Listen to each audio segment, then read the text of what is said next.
नमस्कार दोस्तों, मेरा नाम है रविंद्र ठाकुर और आज हम बनाने वाले हैं डिस्ट्रिक्ट कुल्लू की एक बहुत ही फेमस डिश जिसका नाम है सिड्डू।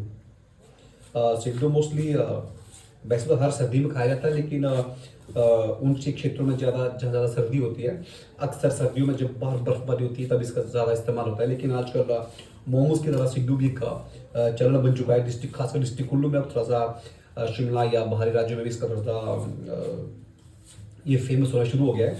तो सिड्डू बनाने के लिए पहले तो जितने सिड्डू आपको चाहिए 3-4 कप आटा गूंदो। आटा निकालो, उसमें डालो अप्रोक्सीमेटली 2 चम्मच ईस्ट डालो, उसमें बेकिंग सोडा, और उसके बाद उसको गर्म पानी के साथ, ध्यान रहे जी, बेकिंग सोडा को हमेशा आटे के साथ गुनगुने पानी के साथ उसको गूंदना है। पानी ना आपका ज़्यादा ठंडा होना चाहिए और ना ही पानी ज़्यादा गर्म होना चाहिए। ज़्यादा गर्म होगा और ज़्यादा ठंडा होगा तो जो आटा है प्रॉपर उसको फूलेगा नहीं, आपका डो बढ़िया बनेगा नहीं। इसलिए उसको हमेशा एक ना ज़्यादा गर्म और ना ज़्यादा ठंडे पानी से आटे को ऊपर गूंदना। और जितना बढ़िया आप आटा गूंदोगे उतना ही बढ़िया आपका डो बनेगा और उतने ही बढ़िया लजीज आपके जो सिड्डू बनेंगे।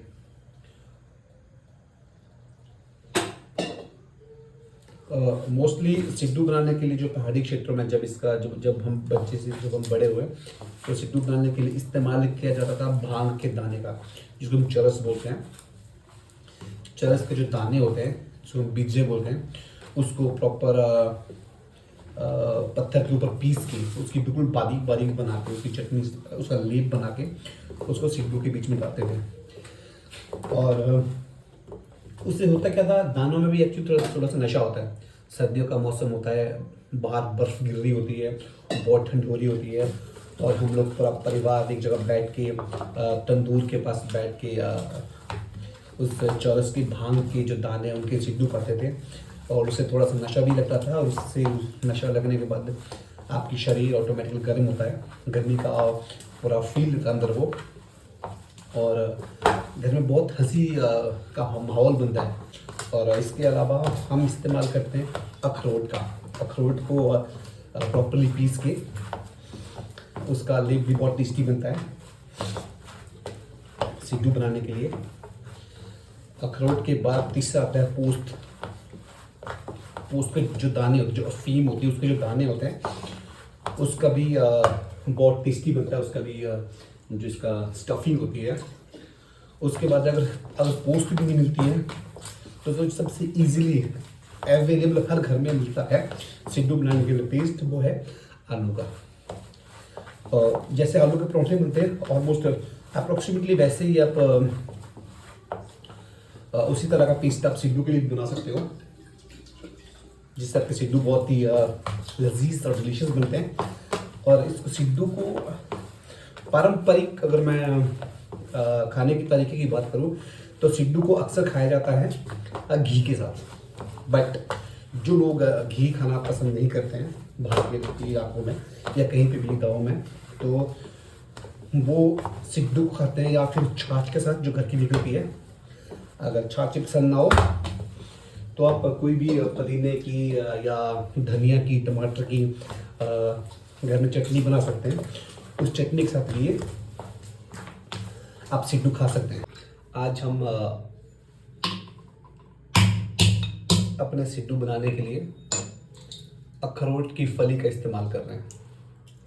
तो अगर आपने मान लो रख लो, अपने अगर 8 सिड्डू बनाने हैं तो तकरीबन एक वॉल के बराबर, एक वॉल आप अखरोट की फली निकालो, और उससे आपके 8-9 सिड्डू बन जाएंगे आराम से। और अप्रोक्सीमेटली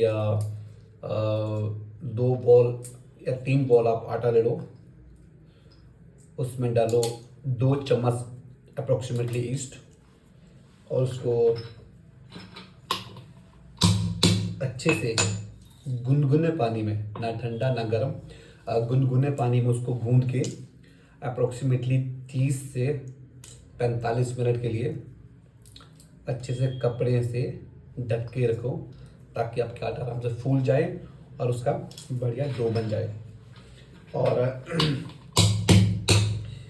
और इसके अंदर जो पेस्ट डल रहा है, जो हम अखरोट का पेस्ट डालने वाले हैं, अखरोट को तोड़ के उसकी फलियाँ निकाल के उसमें आप धनिया का एक जो 10 रुपये वाला ऐसा बंच मिलता है, काशा मिलता है, वो डाल के अच्छे से इसमें, और आप चाहे तो टेस्ट के लिए, फ्लेवर के लिए थोड़ा सा पुदीना भी डाल सकते हैं।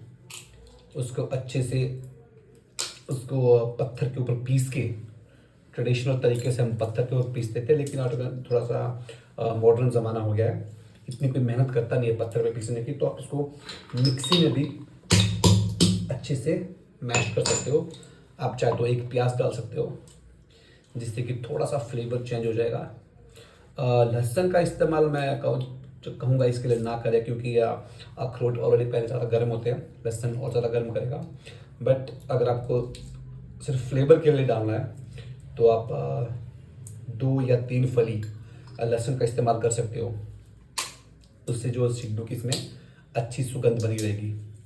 तो अभी हम लोग फटाफट इसको अखरोट को तोड़ते हैं, ताकि इसका अच्छे सा पेस्ट बना सकें और हम डिलीशियस सिड्डू का आज हम लोग सेवन कर सकें, उनको खा सकें। अब हम लोग निकालें धनिया को अच्छे से धो लें, और इसके जो पत्ते हैं, सिर्फ हेल्दी पत्ते इसमें तोड़ के डालें, सो दैट कि आपका जो इसका लेप है वो बहुत ही ज़्यादा डिलीशियस बने। आप चाहे तो पूरा धनिया डाल सकते हो, बट फिर आपके मुंह में बार बार इसका वो डेंटल आता रहेगा, ये वाला। इसको बिल्कुल अलग से कीजिए, थोड़ा सा वक्त लगा दीजिए, थोड़ा सा वक्त लग सकता है, बट फिर आपको जो खाने में बहुत टेस्टी रहेगा। आपको जो मुंह का टेस्ट है वो सिड्डू खाते हुए बिल्कुल नहीं बिगड़ेगा।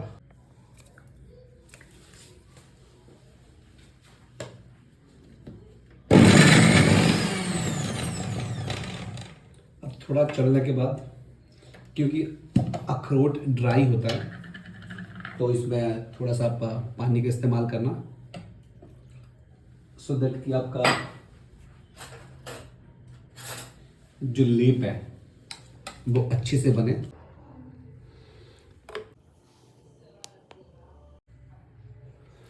सिड्डू के लिए हमारा ये अब भी तैयार हो चुका है।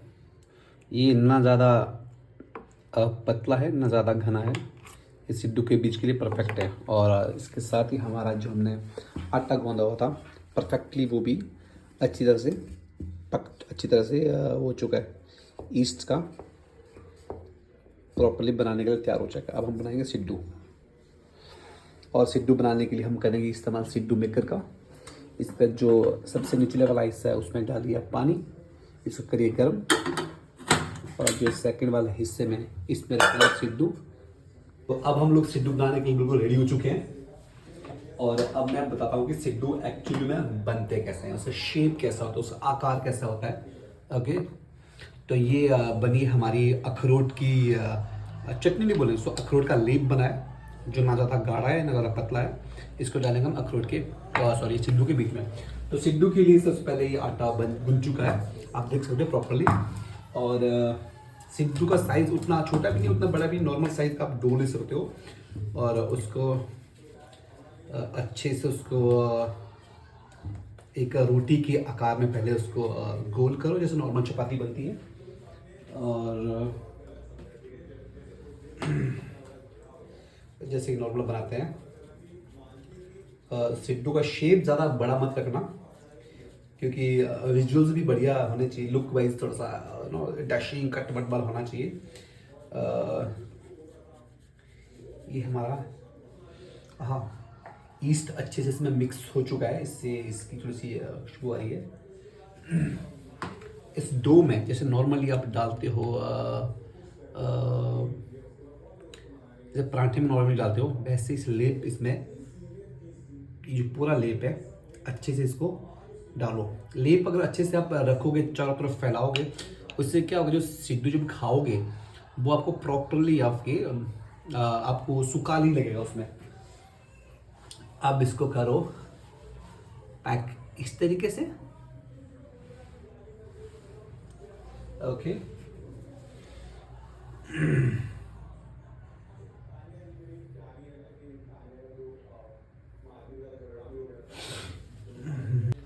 अब ऐसा करोगे, इस तरह से इसको निकालोगे बाहर। ओके,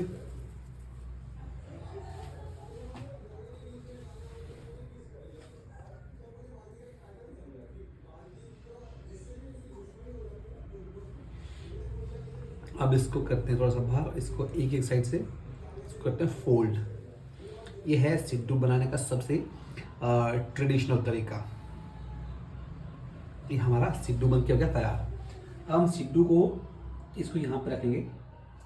पहले 4-5 सिड्डू बना लेते हैं, उसके बाद एक बार में इनको डालेंगे, सो दैट कि जब पकें तो एक टाइम पे मोस्ट ऑफ द सिड्डूज हैं वो पक जाएं। मेरे ऑलमोस्ट 4 सिड्डू मैंने बना लिए, आपको दिखाता हूँ।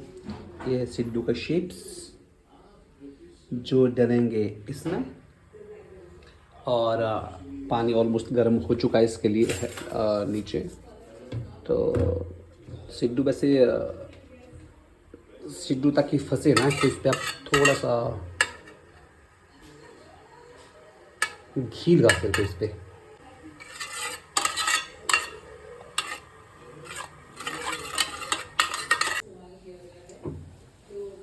फाइनली ऑलमोस्ट सिड्डू तैयार हो चुके हैं। मैं दिखाता हूँ आपको।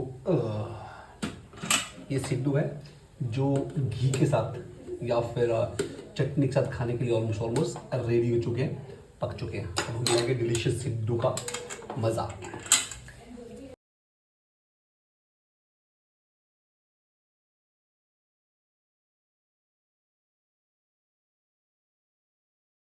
तो अब हम लोग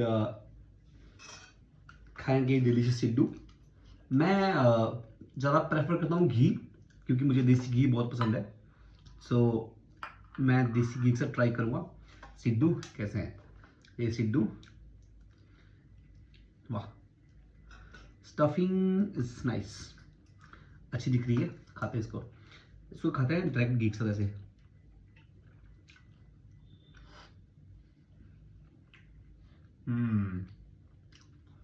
बढ़िया है। प्रॉपर स्टफिंग का फायदा ही होता है कि सिड्डू का कोई भी कोना बिना आपको उसके नहीं मिलेगा, बिना स्टफिंग के नहीं मिलेगा। It's a good thing. So आप चटनी का भी इस्तेमाल कर सकते हो, बट मुझे घी पसंद है तो मैं घी के साथ खाऊंगा। तो ये है सिड्डू। Thank you.